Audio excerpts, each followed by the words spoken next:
कुडाळ कविलकाटे रायकरवाडी येथे 52,000 रुपये किमतीचा 1,680 किलोग्राम गांजा जप्त करण्यात आला असून या प्रकरणी विशाल सुरेश वाडेकर याला अटक करण्यात आली असल्याची माहिती कुडाळचे पोलीस निरीक्षक राजेंद्र मगदूम यांनी दिली आहे। संशयितेला उद्या शनिवारी 5 जुलै रोजी न्यायालयात हजर करण्यात येणार असल्याचं सांगण्यात आलंय।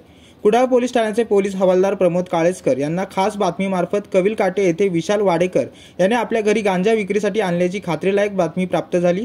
त्याच अनुषंगाने पोलीस निरीक्षक राजेंद्र मगदूम यांनी वरिष्ठांच्या आदेशान्वये सापळा रचून आरोपी यांच्या राहत्या घरी छापा टाकून आरोपीच्या ताब्यातील 52,000 रुपये किमतीचा 1,680 किलोग्राम गांजा जप्त करून ताब्यात घेतला। तसेच आरोपी विशाल वाडेकर यास अटक करून ताब्यात घेण्यात आले।